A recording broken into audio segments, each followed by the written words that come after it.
खुलुमबाय नोंथांमोननिसिम आं गोदान मोनसे भिडिअ लानानै फैबावबाय।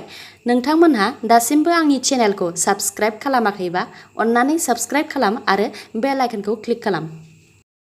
तिनसुकिया डिस्ट्रिक्टनि बागजान अइल इन्डिया लिमिटेडआव 83 साननिफ्रायनो गेस गबाय थानायखौ मैयासो थार्ड एटेम्पनि उनाव BOP जों बन्द खालामनो हाबाय। अर खोमोरनायनि खामानिया दिनैनिफ्रायसो जागायजेनगोन। बागजान अइल इन्डिया लिमिटेडआव 27 मेनिफ्रायनो गेस गनानै 9 जुननिफ्रायनो अर जोंनाया जागायजेनदोंमोन। बे अर जोंनायाव सानै अर खोमोरग्राफ्रा थैदों आरो थाव दिहुनग्रानि खाथि खाला थानाय नखर गासै 2756 गोबां लस जादों।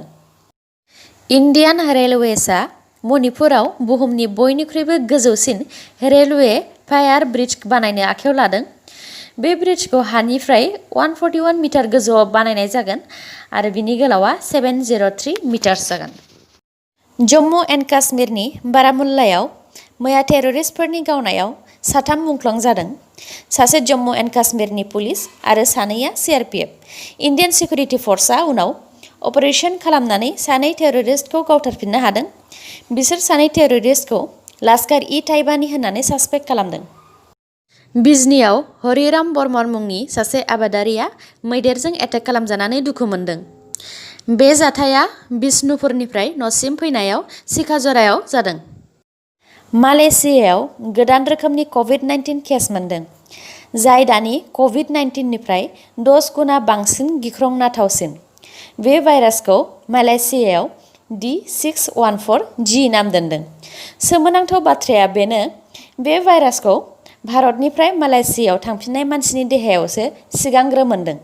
बिनि उनावसो सानै मानसिनि देहायाव मोनदों। दा गासै 3नि देहायाव बे भाइरासखौ मोनबाय। छत्तीसगढ़नि बिलासपुराव सासे मानसिया दैयाव बारजुमदोंमोन। दैया हरखाबैनो देरनायलाय दैनि दाहारजों बियो बुखारलांजायो। उनाव बियो फांसे दंफांआव हमथानानै थानानै मानसिफोरनाव मदद बियो। नाथाय पुलिस फैनाया मोना जानायलाय बे दिनाव बेखौ बासायनो हायासै। अखानायैसो इन्डियान एयार फर्सआ हेलिकप्टारजों बेखौ बासायफैयो।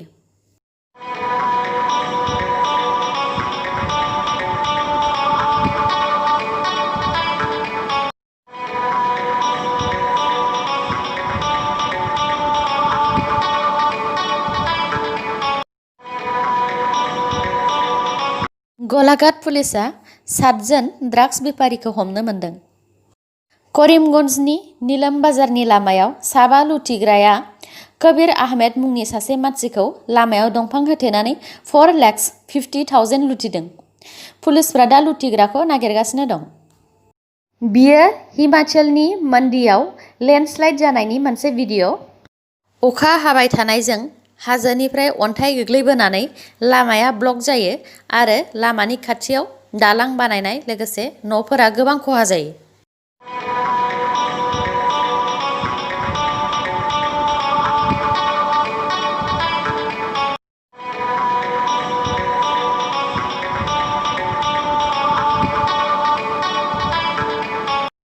उत्तराखन्डआवबो अखाजों लेन्डस्लाइड जादों। गंसे गारिया खुनुरुखुमै लेन्डस्लाइडजों होसिनजानायनिफ्राय बासिनो हादों।